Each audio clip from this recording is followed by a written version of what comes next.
Stephen, we better get started. All right then. Okay, so I'm going to do a bit of an introduction. My name is Richard Bevan. I'm the chairman of Innovation.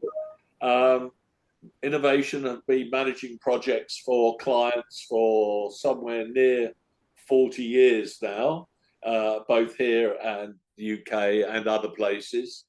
Um, my job today is to introduce you to Stephen, who some of you know. Stephen's been managing projects for about 33 years in various industries. He came to Hong Kong 10 years ago to come and do some projects with us here, and he's been our CEO for the last 5 years. Stephen knows a lot about project management, especially in financial services, and I hope you're going to find it as useful as I will. So over to you, Stephen. Thank you, Richard. And hopefully you can see my screen with my lovely face on it. If you can, you'll see the structure of our presentation today. And as a project manager, I like to see a nice little process flow. It's not quite a cascade, but we'll go through the following steps. I'm going to do a quick introduction to Innovation for those of you who don't know the business. And then we're going to go into the main event where I'll babble on for a bit, hopefully saying meaningful things about 10 reasons why projects fail. They're not the top 10, they're not the only 10, but they are 10 reasons why projects fail. Now, during that, we're going to ask you to do a poll to see which one of these issues you most commonly see on projects. I think we allow you to pick 3. Now, when I'm taking you through the top 10, I'll then go through them one by one and introduce a simple step to improve. So observe a situation, give some examples, and then how can we move those? And then throughout that, I'll have observed that there are 3 core style issues in how we manage projects, and their planning, management, and reporting. And we've got a very simple concept that we introduced with clients, and I'll share with you today, called Make Delivery Easy. So we'll talk about that a bit later. Before that, we'll go into a little case study about a real project that we turned around and delivered using, again, simple project management techniques. And then the main body of the event, which is some challenges, some Q&A. I'd love people to say why they disagree or they think I've missed something out. It's super important. So it'll be over to you, and I wish you to be bold and challenge everything. So moving onwards, let's look at Innovation. So as Richard said, we were established in 1997. Actually, Richard was involved right at the beginning. A team had delivered the first digitization of a stock exchange globally, the London Big Bang and the London Stock Exchange. And a team part of the team who delivered that, set up the company to then go and do change management, project management, transformation, other financial services firms. And we were serving banks and exchanges and asset managers pretty much straight away. Then in the late 80s, we also got into energy infrastructure, and we're still serving energy infrastructure firms globally. Not the subject of today's presentation, though. And since 1992, we've been serving insurers. In fact, we've still got one of those initial clients from 1992 here today, and we're serving them now on site. The projects we get involved with, they're wide ranging. I mean, there's a lot of digital stuff, but we're not IT project managers. We look at the whole process, which we'll talk about later. We do a lot of capital management work, we do a lot of actuarial work, we do asset management work, we do regulatory change, which is massive and great fun. We do transformation change, product development, customer centricity. If it needs to change, we can facilitate it. Now, we do that not by being experts in the subjects, but by facilitating experts. And that's our great strength. Right, now, 10 reasons why projects fail. Reminder, there will be a poll appearing. It might flash up once or twice. It might be in the middle of your screen. So let's just hope you don't miss out on the presentation. Okay, so the initial reveal. 10 reasons we've chosen to discuss with you today. about why projects fail. The question we ask is, these are the 10 reasons we're going to share, and we're going to go through each one of them.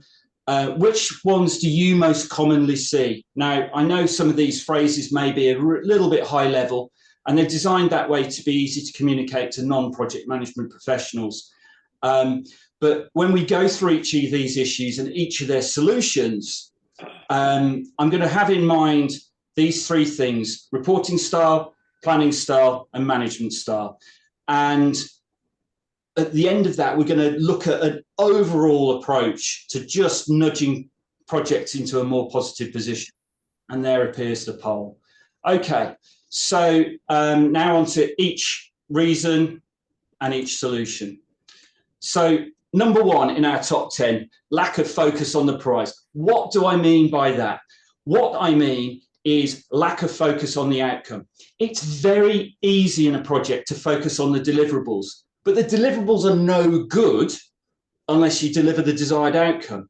We're going to talk a little bit later about how reporting is also an issue, and people focus on getting the reports right. Well, the longer you spend on a report, the less time you spend on the deliverable. And the same issue that we see in at a higher level as well. So if you're focused just on the deliverables, you're focusing on yourself, and therefore you tend to be more isolated. And projects are complex because they're not just about you, they're about all the other participants, all the other systems, all the other processes that are involved in delivering the change. So it's easy to miss the big picture. When we focus on outcomes, we actually think about how we achieve the deliverables, producing, I don't know, an actuarial table or a prioritization log. Anyone can do that, but is it fit for purpose? Will it help us to get to the eventual outcome? So what that helps us do is keep communicating with others, stop working in silos, and we focus on the big picture. So that's number 1.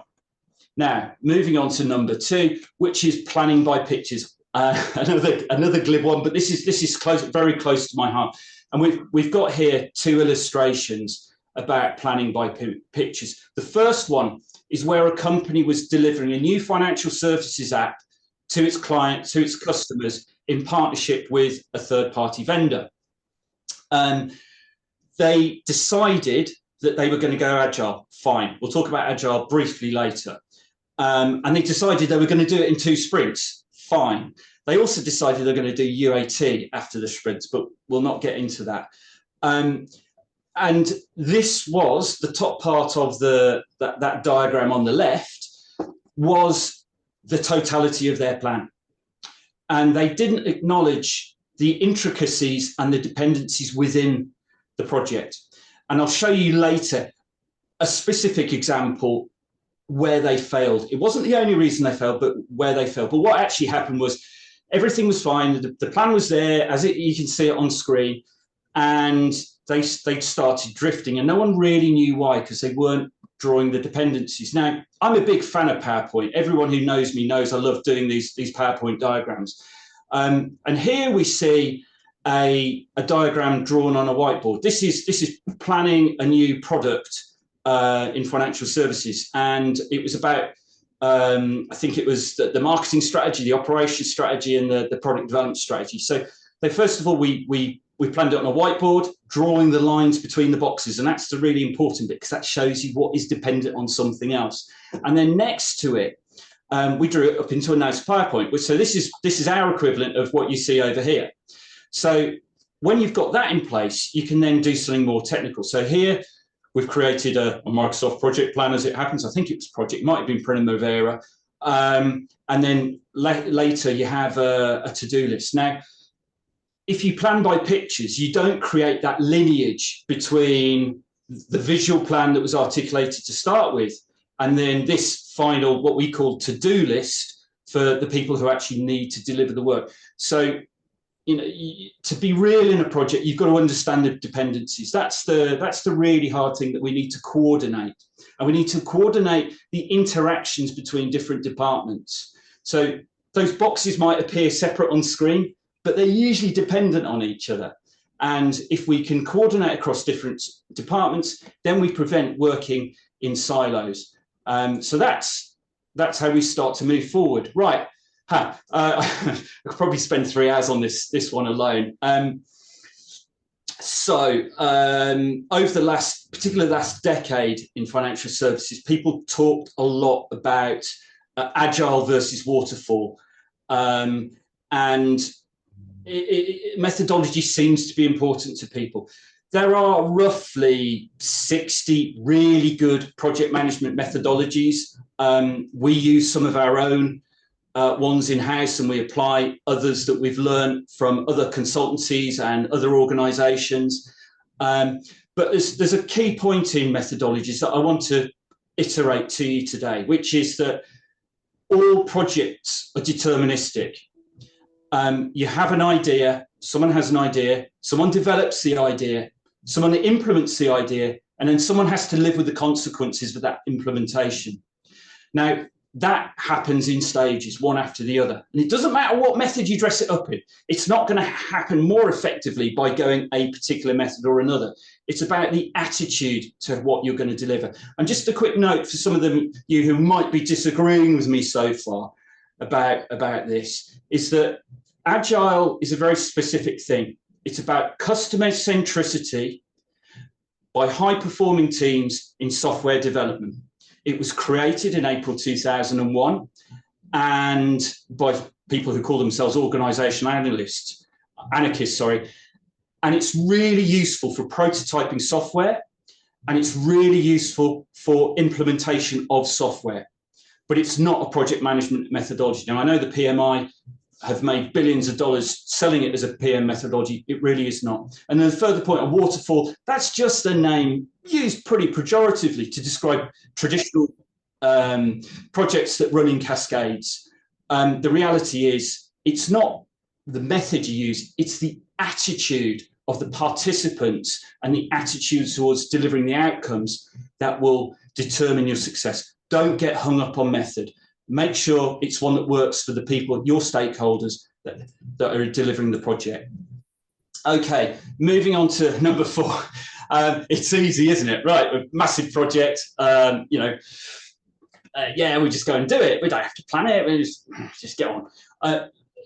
Sometimes it is really easy, but there's usually a reason why an organization hasn't done something before. If it was business as usual, it would just get on and do it. Something that warrants to be a project probably needs some special effort and attention and deserves to be thought through before you really get going on it. So the reality is that most projects are more complicated than you think they're going to be. And if you get into the management science stuff around project management, we've got this concept called optimism bias. And optimism bias dictates that everyone starts out thinking, yeah, we can do good, it's going to be amazing, but things go wrong along the way. And typically, as a rule of thumb, you can say, well, I think it's going to cost me $100, it's going to take me 100 days to do something. It's probably going to cost you $160 and take you 160 days to deliver. So that's just a good rule of thumb. So how do we reduce optimism bias? How do we make projects rational and sensible? Now we'll go back. Remember the very first slide we showed you, the plan by the company who were delivering the software app. They didn't want to do user journeys. They didn't plan it into their project. They dismissed it. Someone observed a user journey was needed, and against the wishes of the company, they actually produced the user journey. And the user journey you can see here is an example of that with 2 little red boxes. Now, those 2 little red boxes were flagged by the individual who created the user journey, but the company didn't accept a user journey was needed. And the result was those 2 red boxes scuppered the whole project. It didn't matter if it's an agile delivery, didn't matter how many people they had working on it or the reputations of the companies involved, because they didn't break down into a good enough level of detail. You don't have to go into infinite detail on everything, but they didn't break down into a good enough level of detail at a project level. They failed. And this is one of the reasons why they failed. So what we like to do to make sure projects are deliverable, that people are realistic about projects and they don't suffer optimism bias, is to ensure that the deliverables are clear. And that means taking big deliverables, say, yeah, we need to have a new customer management system. Okay, what does that mean? Well, let's break it down into what it really means. What are the inputs? What are the outputs? What processes does it have to do in between? And when you break it down into small enough chunks that people can understand, get their hands around and deliver, you're more likely to be successful. And that means that you actually, instead of just drawing a nice picture, you have to do enough planning and monitoring to make sure that you're actually fairly clear on the outcomes that you're going to get in that project. So those are just a couple of things. Again, we could talk at length about that, but let's move on to number 5. Now, this is a big issue for some projects. Some projects are actively engaged by their senior sponsors. So let's see where this takes us. So the issue is lack of focus by senior managers. Senior managers are normally very busy.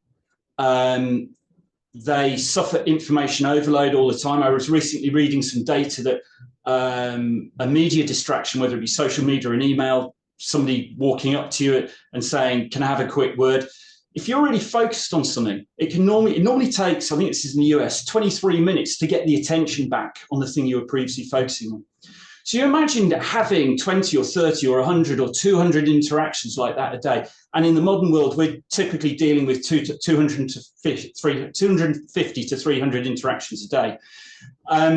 It's very easy to get overloaded. So when we are communicating with leaders, we need to make sure that we're concise and we only tell them what they need to know. And the question is, do they need to know the status, or do they need to know the things that they need to make decisions on to help you move the project forward? So there are other issues about availability. Well, you'll get availability if you make yourself concise, we argue. And if you're concise, you're actually going to be giving the big boss the information they need to be able to quickly, draw their attention and make decisions. So you don't need to be communicating all the time, but you do need to be communicating with the things that will move projects forward.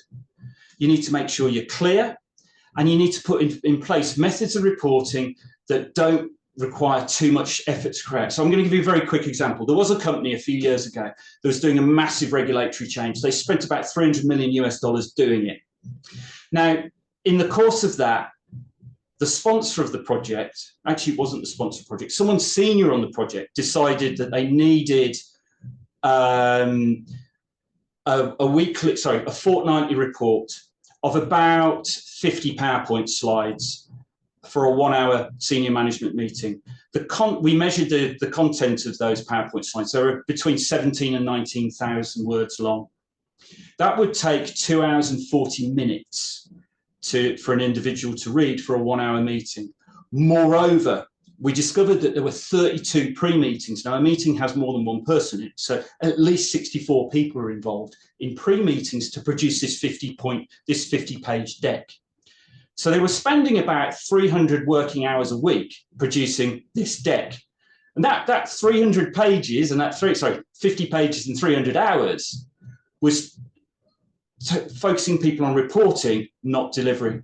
So if you're going to report, and we must all report, make sure you're doing the right things. Now, there are methods and tools to do that. I'm not going to go into those today. Maybe we can discuss those at the end, and maybe folks would like to share 1 or 2 of their own preferred ways of doing it in the discussion. Okay, another big one for me. People love to focus on the tech. We've already mentioned that organizations, this is all organizations globally, they are a combination of people, processes, systems, and data. And the bigger the organization, the more systems and the more formal processes there are, the more complex the data is. But fundamentally, organizations are still about the people. Even highly digitized organizations like banks are largely driven by people, front office and back office. So it's easy for us to focus on the tech because it's a deliverable. Yeah, we need to deliver a new system, but actually, is the system fit for purpose? Does it serve its users? Does it serve the business process? So, in fact, I'm just going to mention, we did some research through some big regulatory change a couple of years ago. And most folks who were identifying issues on their projects were identifying, project issues about, they didn't have the right people to do it. They were identifying tech issues as we don't have the right tech to do it, even though we've known this regulatory change has been coming for 10 years. Our data's a mess, even though we've known this change is coming for 10 years. And, the business processes are a mess. Well, yeah, because you haven't made them right. So actually, all of those issues, people, process, systems, and data issues, all the tech issues, they were all because human beings had not made decisions to do work in the right time. So we like to plan that up forward, and the more proactive you can be, the better you'll be. So remember, even if it's a tech change, people and processes are hugely important. Okay, this is the only silly image that you're going to see in this entire presentation. And it's the one thing, if you're not a project management professional, it's the one thing I'd like you to take away from this. It's this picture of a watermelon. Now, a watermelon is green on the outside and it's red on the inside. And we see so many watermelon projects. And the challenge is that in many environments, many businesses, you'll be going along, having a project board, having a meeting, and everything's fine. Everything's green, green, green, and then suddenly it's red. And the challenge there is that people don't like to report bad news. They don't like to flag problems. And they also focus on what they've done, not what they need to do. Now, all of this leads to a concept called social pain, where people feel isolated. I think I mentioned it before. I would look, for those of you who are interested in stress management, in project management, I'd suggest you look at Grant Avery and Susan Madsen. Susan's written some brilliant books on how to manage the social side of project management. But the watermelon project is the one that we commonly see.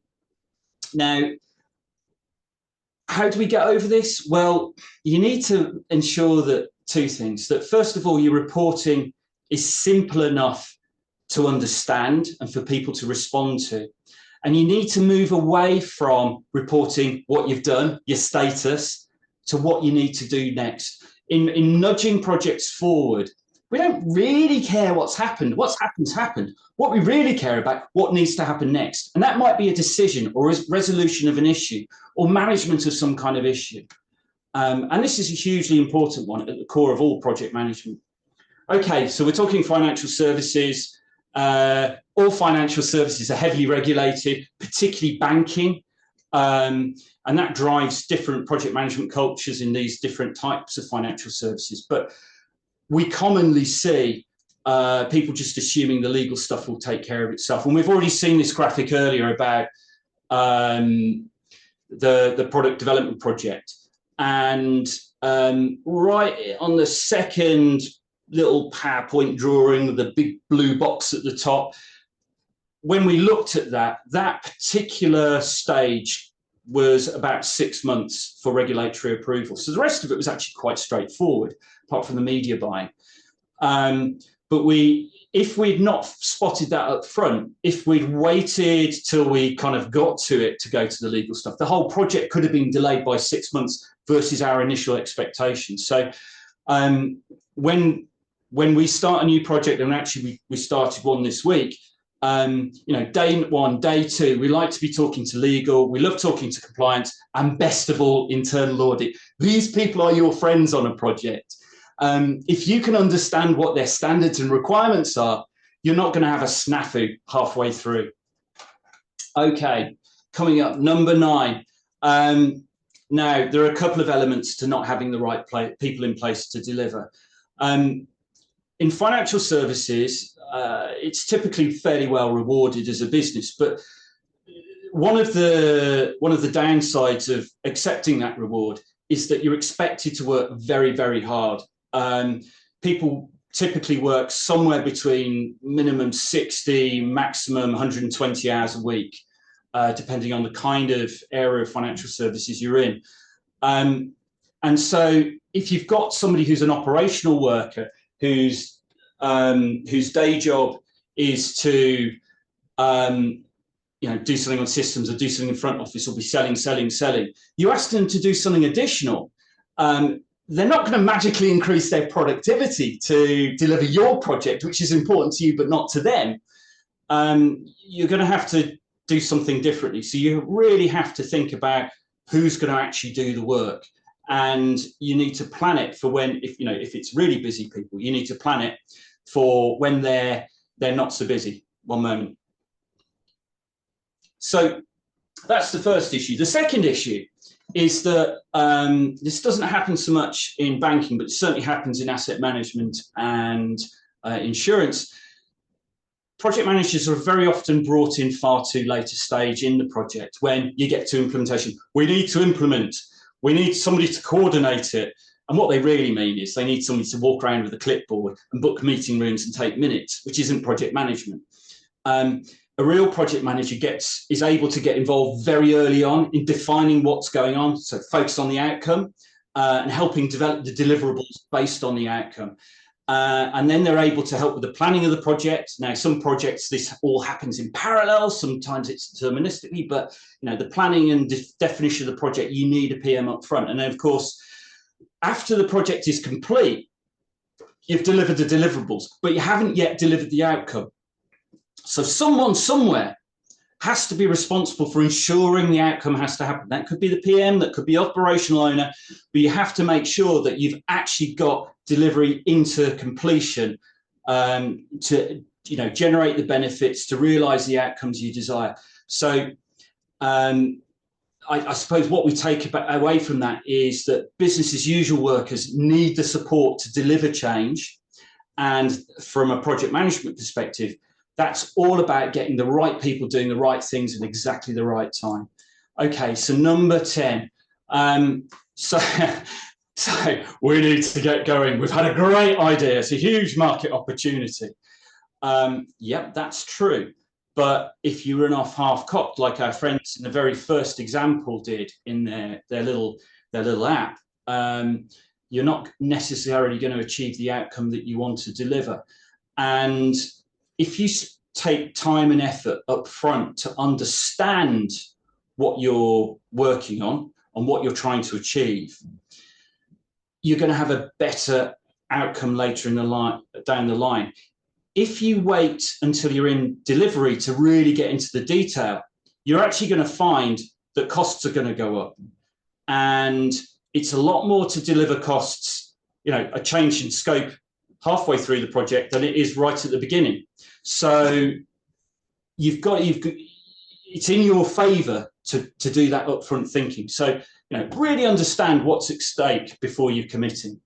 Okay, so that's 10 reasons why projects fail and 10 things we can do to overcome them.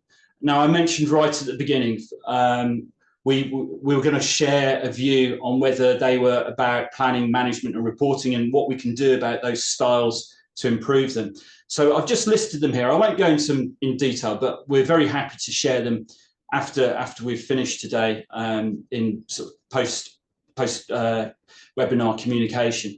And what we'll show you after the case study is the three simple things we can do to improve the planning, management and reporting of projects. Okay, so I think Eggy's going to throw up a couple of questions in a moment. So the first question will be about what you feel was important, why you think projects fail, that we didn't discuss. And there will be many, so please don't be shy. And then we'd also like you to tell us what other topics you'd like us to talk about, because we'll be doing more of these webinars in the future. So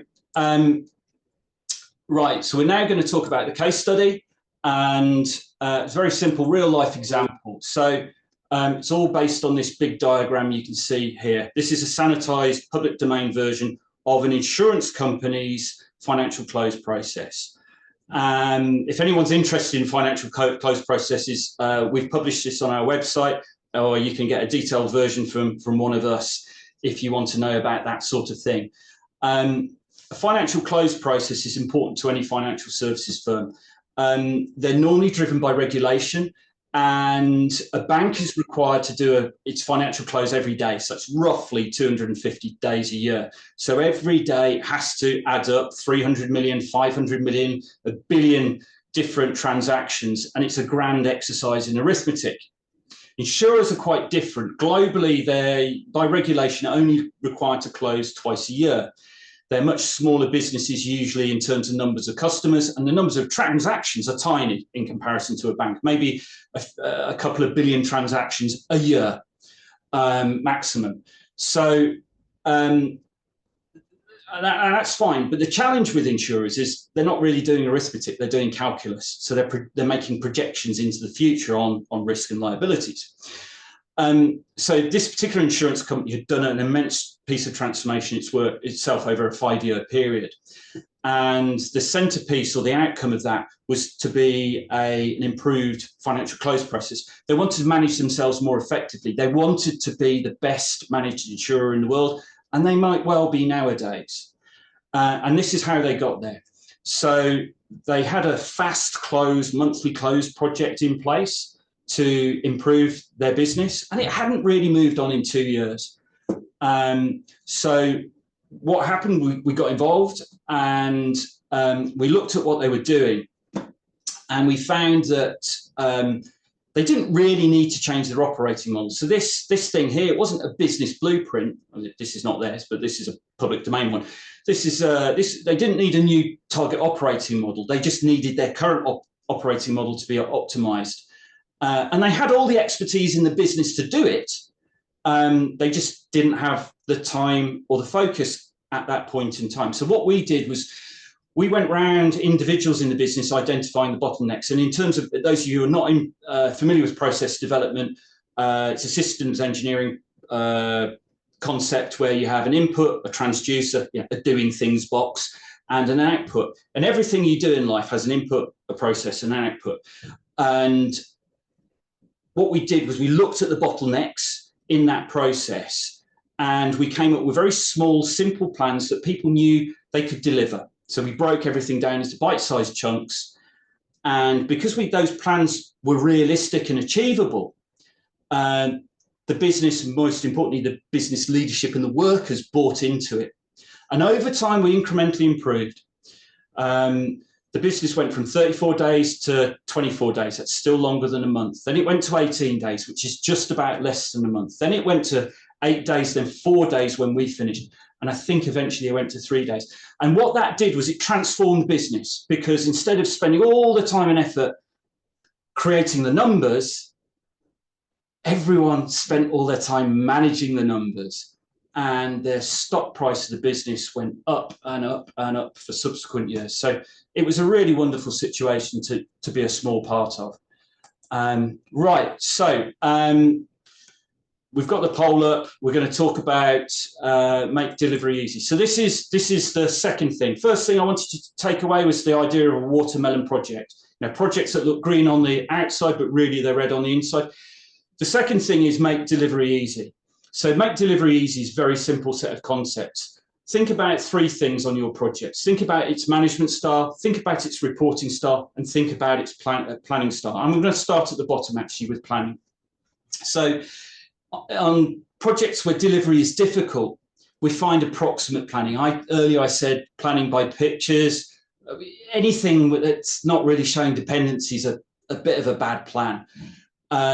So what we like to do in situations where projects are failing or people don't know what to do, we like to create what we call in project management world a work breakdown structure, what you might call in the real world a to-do list. Now that's simply enough information to break down into a list of things that people know that what they need to do to deliver the outcome that they're intended to achieve.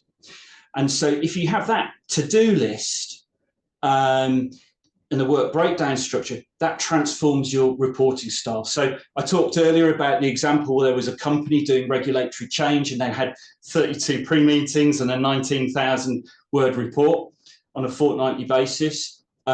We call that narrative-based reporting. And the challenge with narrative-based reporting, it tells the reader what the writer wants them to hear. It doesn't tell them facts, and we need facts, we need data to manage projects effectively. So we need to move away from long written reports. Now, the wonderful thing is, if you've got a work breakdown structure, you've got the to-do list. If you've got the to-do list, you've got the ability to hand over the to-do list to the people responsible for doing the delivery and say, right, this is what, first of all, this is what you need to do. Second thing is, we don't really care about what your status is. We care about, what's going to happen next. Are you having any problems? Do you need help in delivering them? And if you get to that, what we call progress tracker based reporting method, doesn't matter if it's a system, doesn't matter if it's on Excel, doesn't matter if it's even in PowerPoint. If you get to that basic step, then your project is much more likely to be successful. And then the final thing, and this is really the most important thing of all, is management style. Typically, we see management by committee. The nature of financial services varies. So banks typically are, project managers have to be incredibly good stakeholder managers. They typically have to have 100 or more people on side to get a change through. They're 100 more decision makers on side to get a change through, not just people delivering it. And so you get this kind of concept of management by committee. Insurers, it's slightly different. They tend to be driven by a single leader, but at a lower level, everyone's looking at each other, trying to avoid blame. So if you've got a work breakdown structure, and you've got a progress tracker, and you've got a to-do list, and you know what the to-do list says it needs to be done and what the problems are, instead of managing by committee, everyone looking around the room trying to either avoid blame or allocate blame, you move into an environment where actually you're able to focus on the deliverables. So if you're managing by deliverables, we want to focus on outcomes. But if you're managing the deliverables, then you're much more likely to be successful in your project. And therefore your management style is transformed into, everyone having a nice talking shop, into being focused on the deliverables. And there is a further level. I won't talk about that today, but we can have a separate session if people like. So that's enough of me for the moment. We're going to do some Q&A if we can kill this screen, which I hope we can do very shortly. But